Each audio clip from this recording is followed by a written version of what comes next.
Mercy Watson, Princess in Disguise by Kate DiCamillo. Chapter 1. Mr. Watson and Mrs. Watson have a pig named Mercy. Mr. Watson, Mrs. Watson, and Mercy live together in a house at 54 Deckawoo Drive.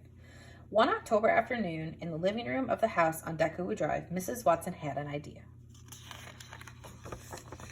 "Darling," said Mrs. Watson. "Yes," said Mr. Watson. "Halloween is coming." "It most certainly is," said Mr. Watson.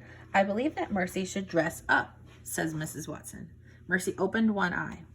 "I believe that Mercy should dress up and go trick-or-treating," said Mrs. Watson. Mercy opened both eyes. She liked very much the sound of the word treating. "What a splendid idea," said Mr. Watson. "But what should Mercy be?" Chapter 2. "Should Mercy be a ghost?" asked Mr. Watson. "I don't think so," said Mrs. Watson. "A pumpkin?" "Not quite right," said Mrs. Watson. "A pirate? A robot? A witch?" "No, no, no," said Mrs. Watson. Mercy sighed. She closed her eyes. She fell asleep. "What then?" asked Mr. Watson. "What should Mercy be?" "I am quite certain," said Mrs. Watson, "that Mercy should be a princess." "Of course," said Mr. Watson. "It is obvious. Why didn't I think of that?" "You must go and find her a tiara," said Mrs. Watson, "and I will make her a princess dress." "I am on the case," said Mr. Watson. "Oh, Mercy," said Mrs. Watson, "you will be so lovely. You will be beautiful beyond compare." Chapter 3. Mrs. Watson measured Mercy from snout to tail. She measured her from side to side.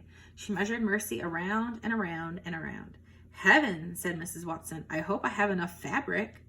When Mercy woke up from her nap, Mrs. Watson was smiling at her. "Darling," said Mrs. Watson, "your dress is finished." "Oink," said Mercy. "I know," said Mrs. Watson. "It is stunning, isn't it? Let's try it on." Mrs. Watson put Mercy's right front leg into the dress. Mercy took her right front leg out.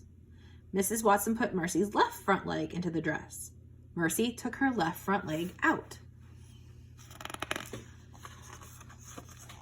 "Goodness gracious," said Mrs. Watson. "Please hold still, or we will never get this dress on."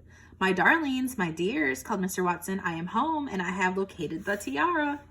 "Oh, Mr. Watson," said Mrs. Watson, "I'm having a difficult time here. Mercy does not want to wear the princess dress."